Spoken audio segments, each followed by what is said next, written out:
Hello, my name is Adrian Goldberg and welcome to the Byline Times podcast. The Byline Times is what the papers don't say, what radio doesn't report and what telly doesn't tell you.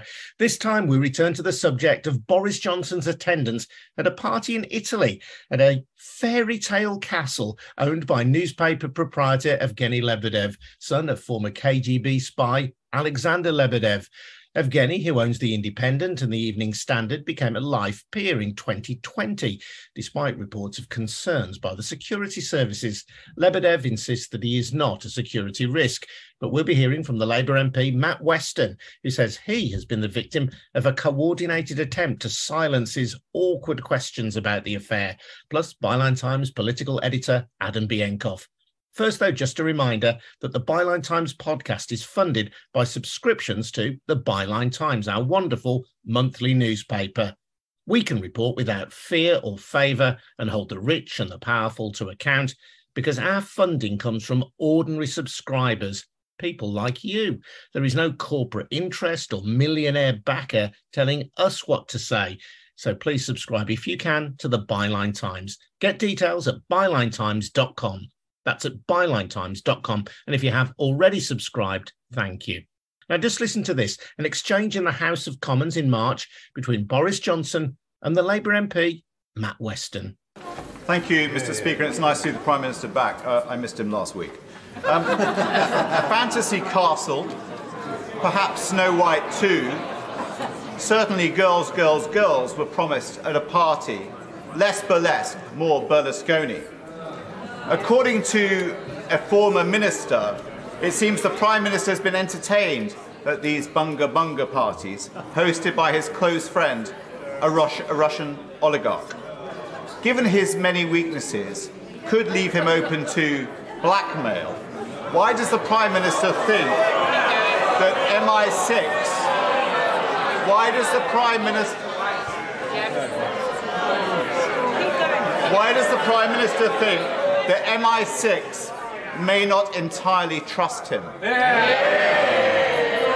Well, Mr. Speaker, I'm afraid I missed. Last week I wasn't here to benefit from one of his elaborately confected questions. I admire his style, Mr. Speaker. I'm afraid I simply failed to detect any crouton of substance in the minestrone of nonsense that he just spoke of. We'll hear in a moment from the chef of that supposed minestrone, Matt Weston. First, though, Byline Times political editor Adam Bienkov. And Adam, welcome. We've spoken before about this curious visit to the Italian fairy tale castle, to Johnson's links to the Lebedevs. It's the gift that keeps on giving. And I know that you have followed this story for many years. Yeah, so I first noticed that Johnson was taking these trips to Italy when he was Mayor of London, and it appeared on his register of interests. And he continued to make these sort of annual trips to parties at Lebedev's place in Italy. But what we didn't know is what was taking place at these parties or what was discussed. And there was one particular visit that he made shortly after a NATO emergency meeting on the attempted assassination of Sergei Skripal, in which he attended without his security detail. And we know that he met Evgeny Lebdev's father, Alexander Lebedev, former KGB agent, without any security detail, without any staff from the Foreign Office. He was Foreign Secretary at the time. And we don't know what was discussed. And it took a very long time for the Prime Minister to even admit that this meeting took place. And this was the subject of the question that Matt Weston was asking about in the comments just then. Yeah, Johnson only admitted that he'd had this meeting with Alexander Lebedev at his final Prime Minister's questions before leaving as Prime Minister. Yes, and it's an extremely serious matter. I mean, potentially there were matters of national security being talked about here. There's no minutes of this meeting. This is somebody who, Alexander Lebedev, who the Canadian government have recently sanctioned because they believe that he is closely linked to Vladimir Putin. So this is a matter of potentially of national security concern. And this is something that the Prime Minister, until very recently, didn't even acknowledge had happened.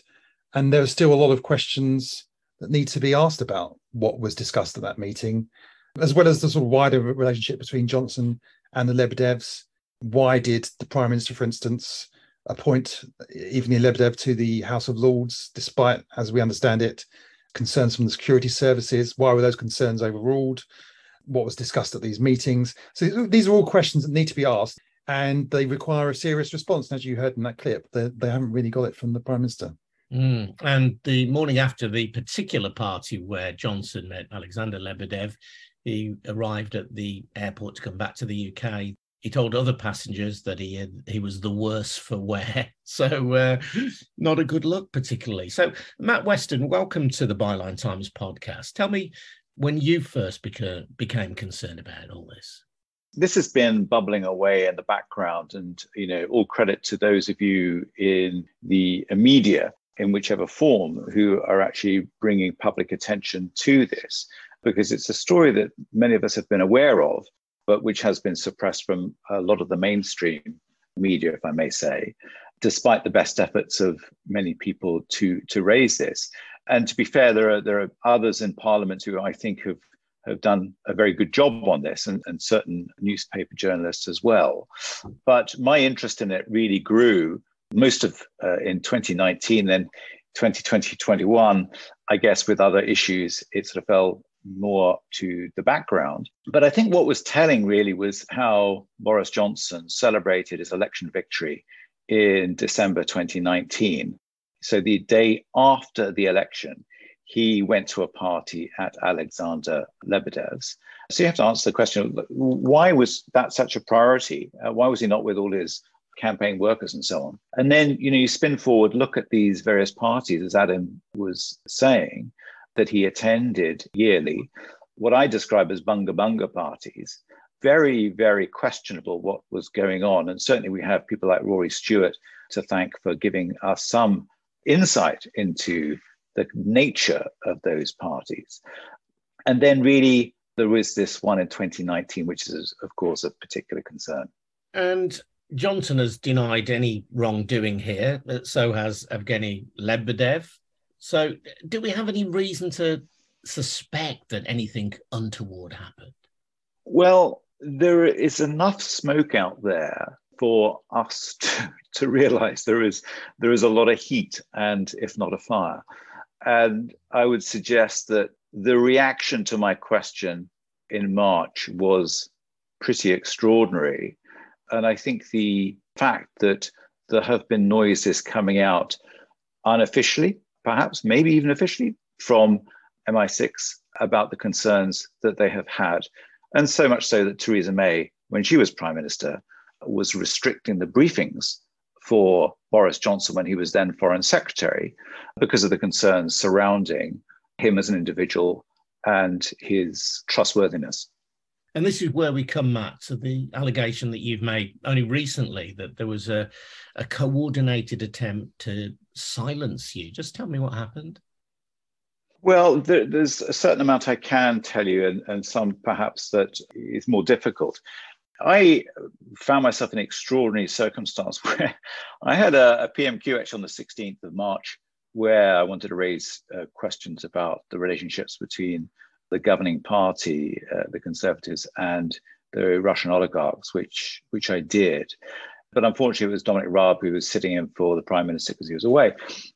And then I got a follow-up, believe it or not, the following Wednesday, and the Prime Minister was back. So I just put it to him that there were these concerns from MI6, that he had been invited to this party, what was promised at that party. Certainly, we are told by Rory Stewart, a former minister of Theresa May's government, when he was then working in the Foreign Office.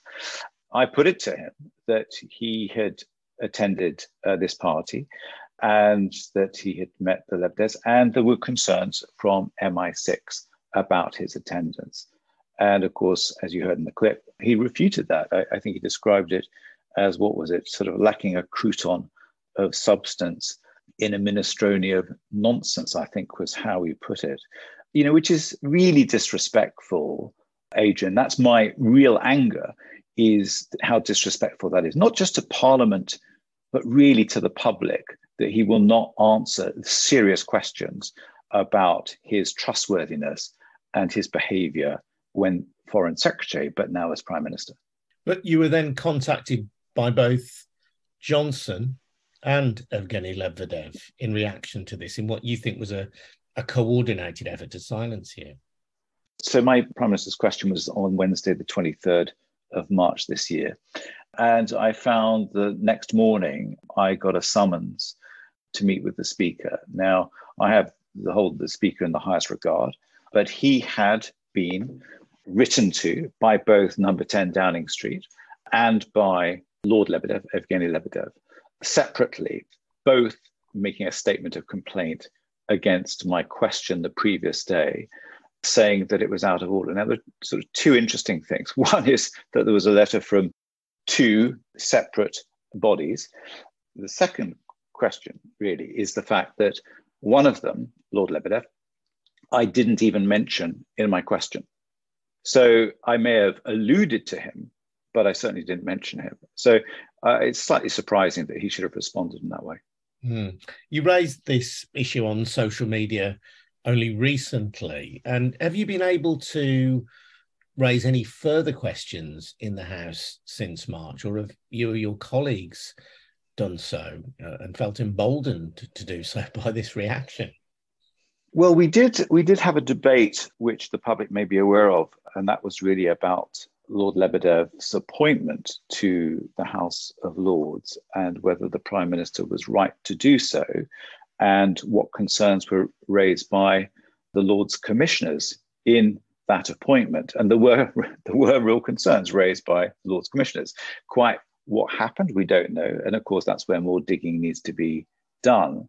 And I actually spoke in the debate, and sadly that led to a tweet from Lord Lebedev in response to something I said in that debate, where he told me, and I quote, to shut up. And Adam, if a Member of Parliament in the House of Commons is raising what appear on the face of it to be legitimate concerns, however well-founded, and we just don't know, but however well-founded they are, if they're raising what appear to be fair questions, it kind of ill-behoves a member of the House of Lords to tell them to shut up. Yes, and more importantly, it ill-behoves the Prime Minister to respond in the way that he has. And it's worth stating as well that the House of Commons did hold a vote seeking to compel the Prime Minister what advice he was given about Evgeny Lebedev by the security services. And he essentially ignored that vote, did not meet the deadline that was set by MPs. And when he did finally come around to releasing some information, it was so heavily redacted to the point of essentially giving no extra information whatsoever. So there does seem to be a sort of contempt for elected MPs, both from the Prime Minister and, of course, from Evgeny Lebedev. And it's interesting why the Prime Minister went to such lengths to get him into the House of Lords and believed that was such an important step for him to take. And then Lebedev himself has not featured at all in the other chamber, other than to give his maiden speech. He's not addressed the chamber since then. So it's a very curious story as to exactly why Johnson was so keen to get him in the House of Lords, and why Lebedev himself actually wanted to get in there, and what is the nature of that relationship and what was promised on either side. Yeah, well, as a stress, Evgeny Lebdev himself says that he does not pose a security risk. And Boris Johnson said that the report in the Sunday Times, which alleged that the security services had voiced doubts about Lebedev's appointment to the House of Lords, were simply incorrect. So I think it's important to place that on the record. Matt, from your point of view, where do you go from here? Well, I think we keep pressing, we keep asking questions about this, because I think there is much more that will come out in due course. There has to be. The fact that Boris Johnson, Prime Minister, revealed back on the 6th of July, the fact he had met Alexander Lebedev, back in April 2018, came as a bit of a surprise, a revelation. So I think there is much more to come out.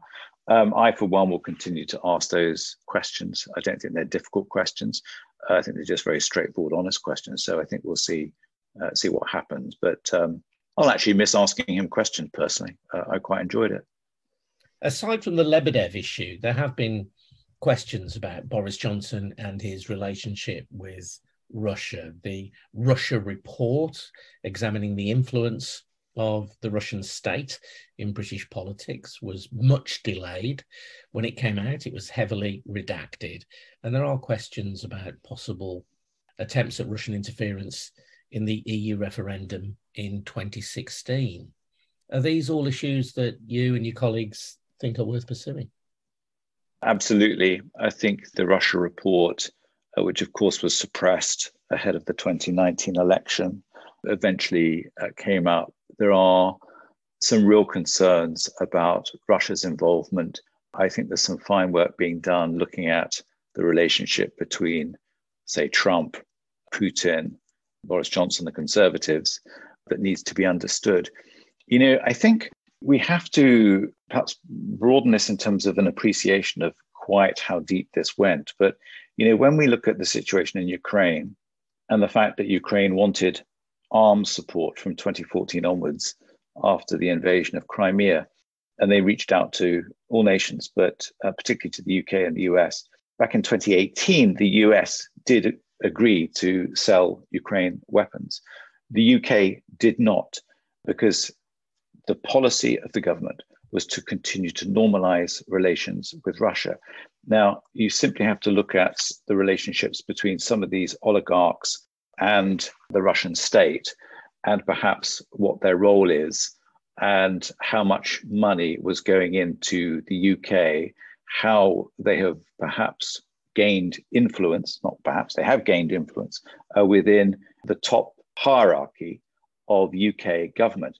If we were in the 1960s, Adrian, I think we might be describing this as something akin to the Profumo scandal. And Adam, we know, don't we, that the Conservative Party has had substantial donors from Russian backers, that the Conservatives welcomed Russian investment from individuals who have now been sanctioned by the UK state, people like Roman Abramovich, the former owner of Chelsea Football Club, and of course, the City of London earned itself the nickname Londongrad. These ties run deep. Yes, and although relations between UK and Russia have obviously massively deteriorated since the start of the Ukraine war, links between Russian-linked individuals and the Conservative Party do some of which do still continue, and these are tied to our likely next Prime Minister as well, Liz Truss, who was famously photographed at an event with Theresa May and Lyubov Chanukin, who is one of the biggest donors to the Conservative Party, and is also the wife of a former finance minister to Putin. And she quite recently defended continuing to take those donations. So yes, this isn't a story that's going to go away. There are still strong ties between the Conservative Party and individuals linked to Russia.